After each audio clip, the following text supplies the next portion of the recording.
राम जी बल देने वाले हैं। देखो अपने यहाँ पर पंचकोशी की यात्रा होती है, तो जब पंचकोशी की यात्रा पर भक्त जाते हैं तो एक श्रीफल बलराम जी के मंदिर में चढ़ाते हैं और बलराम जी से प्रार्थना करते हैं कि आप अपना बल हमें दे दो और हमारा बल आप ले लो।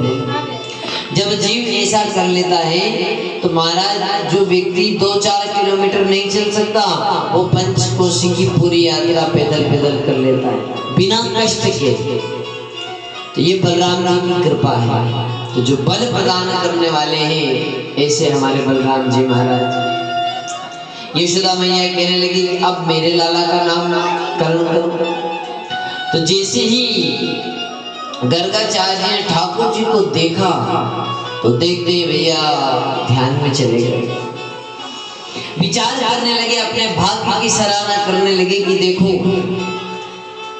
जो जगत का कल्याण करने वाले हैं, संसार चलाने वाले हैं, उन भगवान का नाम रखने का सौभाग्य मुझे प्राप्त हो रहा है।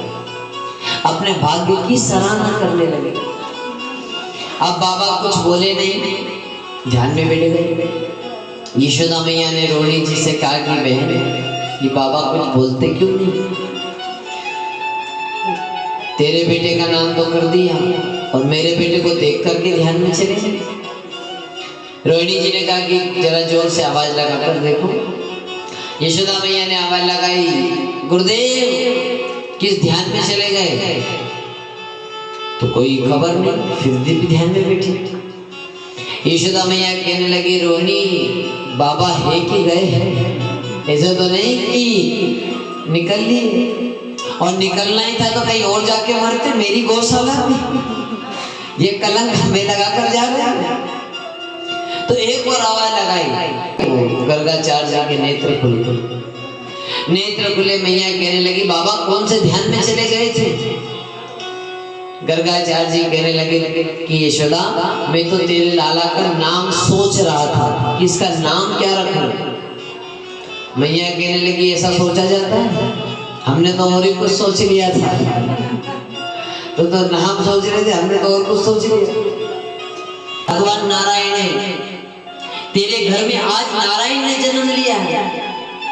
जैसे ही नारायण का नाम लिया तो ठाकुर जी ने अपनी बड़ी बड़ी आंखें करी और गर्गाचार्य से गुस्से में कहने लगे क्या बोल रहे हो? गर्गाचार्य जी कहने लगे सही तो बोल रहा हूँ, क्या आप नारायण हैं? भगवान कहने लगे वो तो आप जानते हो कि मैं नारायण हूँ, लेकिन मेरी माँ को क्यों बता रहे हो? अगर इसे पता चल गया कि मैं भगवान हूँ, नारायण हूँ, तो फिर घर जाएगी, मंदिर बनाएंगे, उसमें मुझे बैठा देंगे और रोज आरती उतारेंगे जय जगदीश हरे।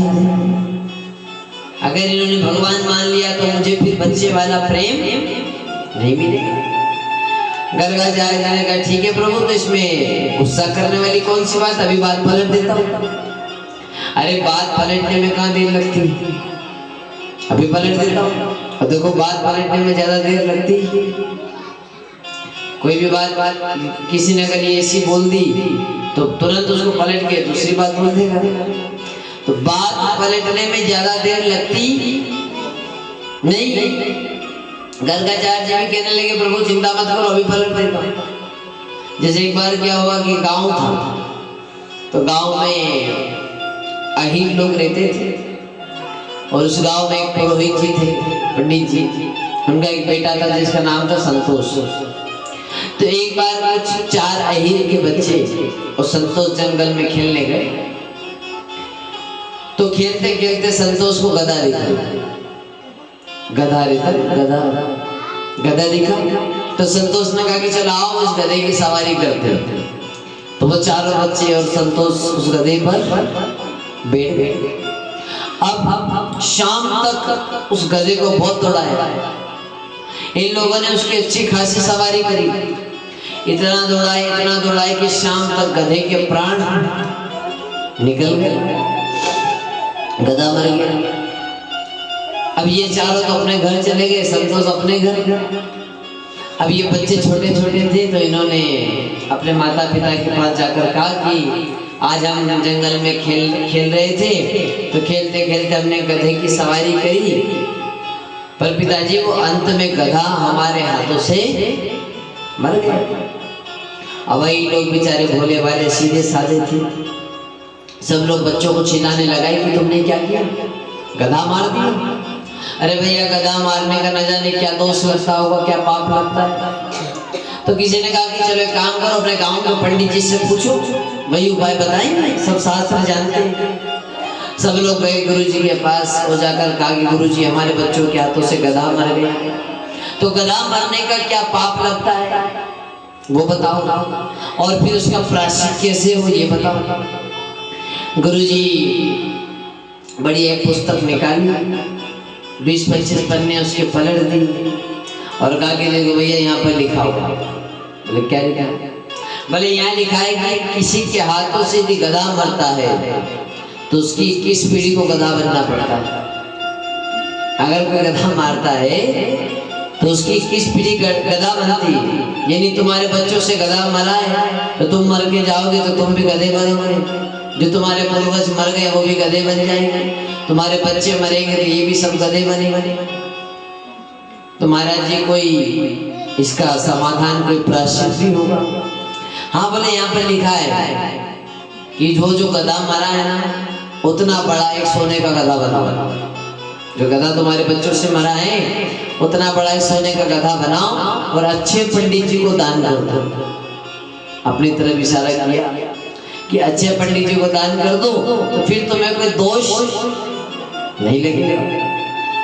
अब सब लोग अपने घर गए, घर जाकर के माता पिता को बड़ा गुस्सा है, बच्चों को मारने लगे। बोले तुमने गधा मारा, इतना बड़ा पाप कर दिया, हम इतना बड़ा सोने का गधा कहाँ से बनाए, इतना तो धन भी नहीं है।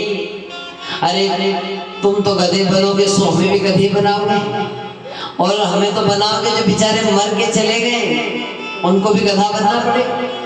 बच्चों को मारने लगे तो मार पड़ते पड़ते एक बच्चा गुस्से में वो कहने लगा पिताजी ये जब से गधा मारा है सब हमको ही मार रहे हैं, हमको ही मार रहे हैं, हमको ही चिल्ला रहे हैं। वो पंडित जी के लड़के के संतोष को तो कोई कुछ बोलता ही नहीं, भले वो भी तो शामिल था।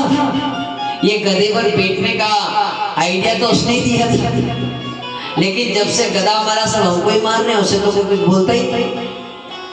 अब ये बात जब सबने सुनी तो लोग खुश हो गए। बोले भैया लो समाधान हो गया। बोले क्यों? बोले गधा पंडित जी के बेटे से भी मरा तो दोस्त पंडित जी को भी लग रहा है, यानी गधा तो पंडित जी को भी अब दान करना है। तो चलो पंडित जी से बोलेंगे, थोड़ा अपन सहयोग करेंगे, थोड़ा पंडित जी धनवान है तो वो पूरा गधा दान कर देंगे तो दोष खत्म हो जाएगा, तो अपने को भी दोष नहीं लगेगा और पंडित जी को भी दोष नहीं लगेगा। सब लोग वापिस पंडित जी के पास गए। अब गुरु जी ने सोचा कि भैया गधा वधा लेके आए हो, देखने लगे गधा वधा तो कुछ दिखा। पंडित जी ने पूछा क्यों, हो गई व्यवस्था? तो वो कहने लगे गुरु जी थोड़ा एक चेंज हो गया कहानी। बोले क्या हुआ? बोले अभी अभी हमको पता चला कि जो गधा मारा है ना उसमें केवल हमारे बेटे शामिल नहीं, आपका बेटा संतोष भी शामिल है। तो गधा तो आपके बेटे से भी मरा, तो अब वो जो सोने वाला गधा है वो आपको भी दान करना है, तो आप दान कर दो तो आपको भी दोष नहीं लगेगा और हमें भी दोष नहीं लगेगा। अब पूरी बात किस पे आ गई? पंडित जी को। पंडित जी ने कहा रुको भैया रुको, देखो पहले 4 लोगों के हाथों से गधा मरा था। कितने लोगों से? तो अपन ने इस ग्रंथ में देखा अब कितने लोगों से गधा मरा है। तो अब ये 5 लोगों से गधा मर जाए तो उसका क्या पाप लगता है, क्या दोष लगता है, ये और किसी ग्रंथ में नहीं, ये तो रामायण में देखना पड़ेगा। तो बोले महाराज उसमें देखो। पंडित जी गए, रामायण लेकर के आए, 20-25 पन्ने पलट दिए। पंडित जी कहने लगे देखो यहाँ पर लिखा है। बोले महाराज क्या लिखा है? तो कहने लगे कि यहाँ पर लिखा है कि 4 अहीरा 1 संतोषा, यानी 4 चालू ही। तो आज गर्गाचार्य ने कहा कि प्रभु कोई बात नहीं, बाद में पलट देता हूँ। गर्गाचार्य जी कहने लगे यशोदा मैया ज्यादा खुश मत हो, अरे ये जो तेरा बेटा है ना नारायण समो गुणी, मतलब इसमें नारायण वाले गुण हैं, ये असली का नारायण नहीं है, तो इसे भगवान मत समझना। यशोदा मैया कहने लगी अच्छा वो तुमने बता दिया, वरना मैं तो ये सोच रही थी कि इसके लिए मंदिर मार्बल का बनाऊं कि लकड़ी का बनाऊं। अच्छा बात तुमने कह दिया कि इसमें केवल नारायण वाले गुण हैं, नारायण नहीं है। अब देखो बात पलट दी गर्गाचार्य जी ने। मैया ने कहा कि आप कोई बढ़िया सा नाम बताओ। तो गर्गाचार्य जी कहने लगे मैया देखो वैसे तो या क्या नाम बहुत सारे होंगे, ये जैसे जैसे करेगा काम वैसे पढ़ेंगे इसके नाम। पर मैया कहने लगी मुझे 1000 नामों से क्या करना, मुझे तो एक नाम बताओ। तो गर्गाचार्य जी ने कहने लगे कि आज तो हम इनका नाम रख देते हैं कृष्ण। बोलो कृष्ण चंद्र भगवान की जय। मैया कहने लगी कि बाबा ये कृष्ण नाम को कहा अर्थ है। तो बोले कृष्ण का अर्थ है जो सबको अपनी ओर आकर्षित कर ले। क्या कर ले? देखो कृष्ण लिखते हैं तो नीचे एक मात्रा लगाई जाती है, उस मात्रा को ऐसे लगाते हैं तो मात्रा हेकड़ी की जैसे कपड़े टांगने की वो पहले खूंटी लगाते थे जिसपे कपड़े टांगते थे, तो उसी प्रकार कृष्ण में जो मात्रा लगी है बोले वो मात्रा हेकड़ी का काम करती है। जो इसकी शरण में आ जाता है फिर ये उसी का हो जाता है और वो भक्त इसका हो जाता है। ये कृष्ण नाम का प्रभाव है, ये उस कृष्ण नाम की महिमा है। मैया ने कहा कि बाबा अब नाम तो तुमने रख दिया तो या को थोड़ा भविष्य बता दो। भाई माता पिता को होता है कि नहीं कि बच्चा बड़ा होकर क्या करेगा, हमको रोटी देगा कि नहीं, हमारी सेवा करेगा कि नहीं। तो मैया कहने लगी आपको भविष्य बताओ कि ये बड़ा होकर क्या करेगा। गर्गाचार्य जी कहने लगे मैया बुरा मत मानना पर ये तो नंबर 1 का चोर बनेगा। क्या बनेगा? मैया कहने लगी मेरे घर में 9 लाख गैया, इतना सब विशाल घर है, इतना माखन मिश्री सब कुछ, तो फिर ये चोरी क्यों करेगा। गर्गाचार्य जी कहने लगे मैया इसको घर के माखन में आनंद नहीं आएगा, ये तो चोरी करके माखन खाएगा और नंबर 1 का चोर बनेगा, चोरों का सरदार बनेगा। तो मैया कहने लगी या कि शादी वादी होगी कि नहीं, क्योंकि चोर से तो कोई शादी करेगा नहीं। गर्गाचार्य जी कहने लगे शादी की तो पूछे ही मत। बोले क्यों? बोले एक नहीं ये तो 16,108 शादी करेगा। मैया कहने लगी इतनी सारी बहू? बोले हाँ। मैया सोचने लगी फिर तो दिवाली में सब मेरे पैर पड़ने आएगी तो मैं तो आशीर्वाद देते देते मर जाऊंगी। मैं 16,108 जब आएगी पैर पड़ने तो मैं तो आशीर्वाद देते देते थक जाऊंगी। गर्गाचार्य जी कहने लगे मैया आप तूने पूछा था मैंने बता दिया। मैया कहने लगी कोई बात नहीं, मेरे लाला को ने चोर नहीं बनने दूंगी। और मैया ने बाबा से विदाई ली, नंद बाबा ने गर्गाचार्य जी को विदाई दी।